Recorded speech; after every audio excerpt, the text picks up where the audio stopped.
আজ 17ই আগস্ট 2026 সোমবার সকাল। গত 24 ঘন্টায় ইরান থেকে যে ঘোষণাটা এসেছে, আধুনিক যুদ্ধের ইতিহাসে সেটা খুব বেশিবার শোনা যায়নি। ইরানের সেনাবাহিনী একজন আমেরিকান সৈনিকের দাম ঠিক করে দিয়েছে $30,000। স্বাগতম দর্শক বন্ধুরা, আমি অনুপ বিশ্বাস আর আপনারা দেখছেন এটাই রিয়ালিটি। দর্শক বন্ধুরা, আজকের ভিডিওতে আপনারা আরও দেখবেন ইরানের সশস্ত্র বাহিনী কেন বলছে আমেরিকা আর ইসরায়েলের পুরোপুরি হার না হওয়া পর্যন্ত তারা থামবে না। ইরান কিভাবে তার আকাশ প্রতিরক্ষার গোটা কাঠামোটাই বদলে ফেলার দাবি করছে। ইসরায়েল কেন হঠাৎ নিজেদের সাংবাদিকদেরই সাবধান করছে। আর মস্কোর পাশে ইরানের ড্রোন যে জিনিসটা পুড়িয়ে দিল, সেটা কোনো সামরিক ঘাঁটি নয়, ভীষণ বড় একটা জিনিস। গত কয়েকদিন ধরে আমরা এই জায়গাতেই বলে আসছি, আলোচনা চললেও কোনো পক্ষ 1 ইঞ্চিও সরছে না। আর আজকের খবরগুলো ঠিক সেখানে গিয়েই মিলছে। কিন্তু আগে সেই দামের হিসাবটায় আসি। 16ই আগস্ট রবিবার ঘোষণাটা করেছেন ইরানি সেনাবাহিনীর commander in chief major general Amir Hatami. ইরানের রাষ্ট্রীয় সম্প্রচার সংস্থা IRIB প্রথমে এটি প্রকাশ করে। রাষ্ট্রীয় সংবাদ সংস্থা ইরনাও এই একই কথায় জানায়। এরপর আপনার ফ্রান্স 24, জেরুজালেম পোস্ট সহ একাধিক আন্তর্জাতিক সংবাদ মাধ্যম খবরটি তুলে ধরে। হাতামির কথায়, যে কেউ একজন মার্কিন সেনাকে হত্যা করবেন বা ধরে হস্তান্তর করবেন, তিনি $30,000, ইরানের নিজের হিসাবে 5 বিলিয়ন তোমান উপহার পাবেন। আর এখানেই সবচেয়ে অদ্ভুত অংশটা। হাতামি বলেছেন, কোনো ইরানি নারী যদি এই কাজে সফল হন, তিনি দ্বিগুণ পুরস্কার পাবেন। শুধু তাই নয়, যে অস্ত্র দিয়ে কাজটা হবে, সেই অস্ত্র সেনাবাহিনী দ্বিগুণ দামে কিনে নেবে, বদলে নতুন অস্ত্র দেবে, আর পুরনো অস্ত্রটা একটা জাদুঘরে রেখে দেবে। দেখুন দর্শক বন্ধুরা, এখানে আমার নিজের একটা প্রশ্ন আছে, আর সেই প্রশ্নটা প্রায় কেউ করছে না। ইরানের মাটিতে ধরার মতো আমেরিকান সেনা আছে কোথায়? রিপোর্ট অনুযায়ী এই গোটা যুদ্ধে ইরানের ভূখণ্ডে মার্কিন স্থলবাহিনী নামার একটাই পরিচিত ঘটনা। এপ্রিল মাসে ভূপাতিত একটি F-15 একজন ক্রুকে উদ্ধার করতে চালানো অভিযান। সেই অভিযানে অংশ নিয়েছিল প্রায় 200 জন মার্কিন সেনা আর 170টিরও বেশি বিমান। সংখ্যাটা একবার মিলিয়ে দেখুন। একজন মানুষকে ফিরিয়ে আনতে আমেরিকা 170টা বিমান পাঠায়, আর সেই একই মানুষের মাথার দাম ইরান ঠিক করেছে $30,000। এখন এই দুটো সংখ্যা পাশাপাশি রাখলেই বোঝা যায় ঘোষণাটা মাঠের হিসেব নয়, এটা বার্তার হিসেব। আর একটা জিনিস লক্ষ্য করার মতো, হাতামি বলেছেন টাকাটা আসবে সাধারণ মানুষের অংশ নেওয়া অনুদান থেকে, সেনাবাহিনীর জামান হতে, মানে রাষ্ট্রীয় কোষাগার থেকে নয়। নিষেধাজ্ঞার চাপে থাকা একটা দেশের সেনাবাহিনী যখন পুরস্কারের টাকা জনগণের চাঁদা থেকে দেওয়ার কথা বলে, তখন সেটাও একটা বড় তথ্য। আর একটা কথা পরিষ্কার করে বলে রাখা দরকার, এই ঘোষণায় পেন্টাগন বা মার্কিন পররাষ্ট্র দপ্তর এখনো প্রকাশ্যে কিছু বলেনি। আমার কাজ হলো যতটা তথ্য আসছে ততটা আপনাদের কাছে পৌঁছে দেওয়া, কোনো পক্ষের হয়ে বাড়িয়ে বলা নয়। হাতামি ওই একই বক্তব্যে আরও দুটো কথা বলেছেন, যেগুলো আমাদের নিয়মিত দর্শকদের চেনা লাগবে। তিনি ট্রাম্পের হরমুজকে আমেরিকার ভূখণ্ড বলার মন্তব্যকে কটাক্ষ করেছেন, যেটা নিয়ে আমরা 15ই আগস্ট কথা বলেছিলাম। আর তিনি ট্রাম্পকে খাবারের গাড়িতে লুকিয়ে পড়া মানুষ বলে বর্ণনা করেছেন। সেই যে খাবারের বাক্সের ঘটনাটা মনে আছে তো? আমরা 12ই আগস্ট ওটা নিয়ে গোটা একটা ভিডিও করেছিলাম। আজ ইরানের সেনাপ্রধান নিজে সেই ঘটনাটাকে অস্ত্র বানাচ্ছেন। এবার আসা যাক আজকের দ্বিতীয় বড় খবরটাতে। এই একই দিনে 16ই আগস্ট ইরানের সশস্ত্র বাহিনীর জেনারেল স্টাফের তরফে একটি বিবৃতি জারি হয়। তাতে বলা হয়, আমেরিকা আর ইসরায়েলের সম্পূর্ণ পরাজয় না হওয়া পর্যন্ত এই অঞ্চলে লড়াই থামবে না। বিবৃতিটা এসেছে একটা নির্দিষ্ট দিনে, 80-র দশকে ইরান যুদ্ধে বন্দী ইরানি সেনাদের দেশে ফেরার বার্ষিকীতে। তারিখটা কাকতালীয় নাও হতে পারে, কারণ ঠিক বন্দীদের প্রসঙ্গটাই এখানে আবার সামনে এসেছে। আপনারা লক্ষ্য করুন, 15ই আগস্ট আমরা একটা প্রশ্ন খোলা রেখেছিলাম, কাতারে আটক বলে দাবি করা 3 ইরানি পাইলটের কি হলো। আজ সেই সুতোয় নতুন তথ্য এসেছে। আইআরজিসি ঘনিষ্ঠ ফার্স নিউজ এজেন্সির প্রকাশ করা এক চিঠিতে ইরানের জেনারেল স্টাফ আন্তর্জাতিক রেড ক্রস কমিটির কাছে আবেদন করেছে যে মার্চ মাসে মার্কিন ঘাঁটিতে হামলার সময় ভূপাতিত 3 পাইলটকে ছাড়ানোর জন্য। কাতার এই দাবি সম্পূর্ণ অস্বীকার করেছে। কাতারের পররাষ্ট্র মন্ত্রণালয়ের মুখপাত্র জানিয়েছেন, উদ্ধারকারী দল একজন পাইলটের দেহাবশেষ খুঁজে পেয়েছে এবং দোহা সেটি হস্তান্তরের জন্য তেহরানের সঙ্গে যোগাযোগ করছে।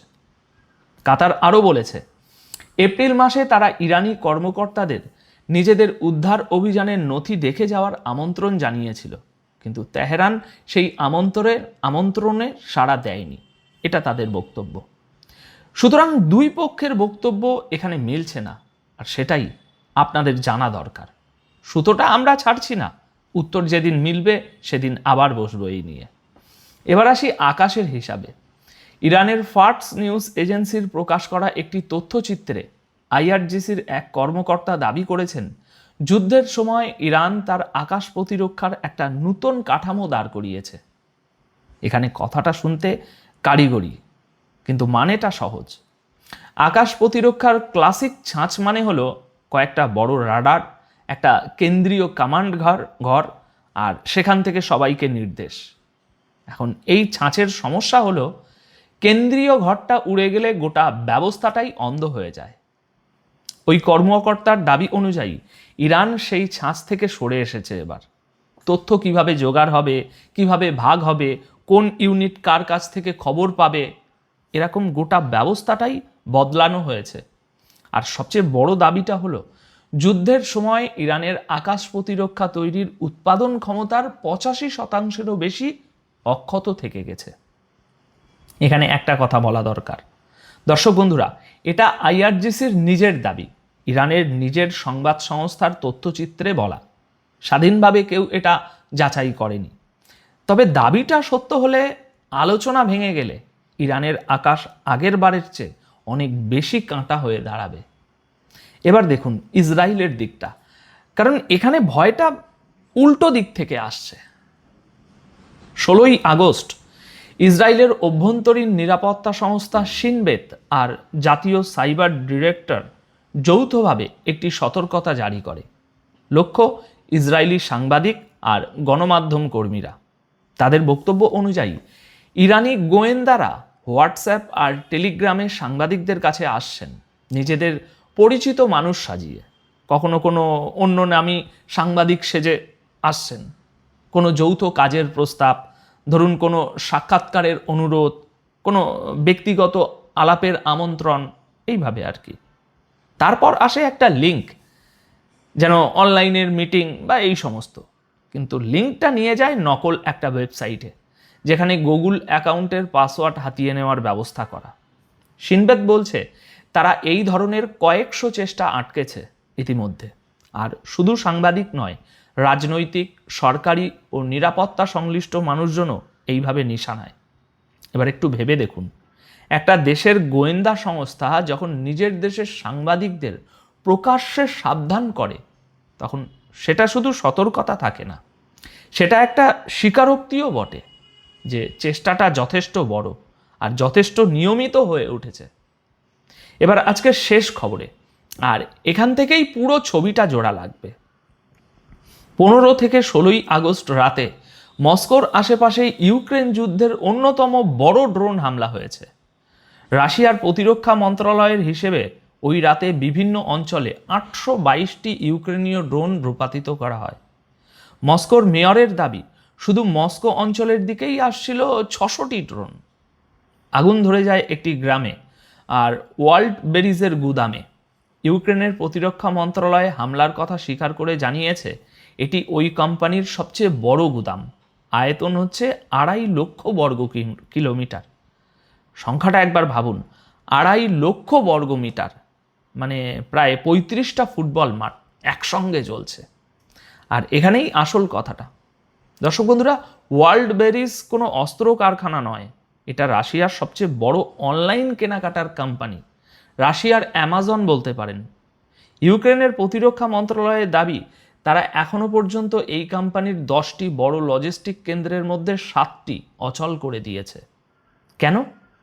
ইউক্রেনের বক্তব্য, ওয়ার্ল্ড বেরিজের ওয়েবসাইটে ড্রোনের যন্ত্রাংশ আর বডি আর্মার পর্যন্ত বিক্রি হয়, আর কোম্পানির ব্যাংকিং শাখার উপর জুলাই মাসে ইউরোপীয় ইউনিয়ন নিষেধাজ্ঞা বসিয়েছে।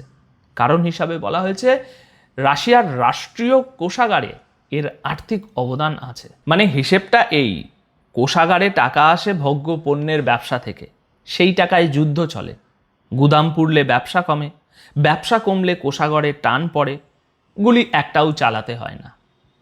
ওই একই রাতে মস্কো অঞ্চলে একজন আর আরেকটি অঞ্চলে 5 জন নিহত হয়েছেন বলে স্থানীয় গভর্নররা জানিয়েছেন।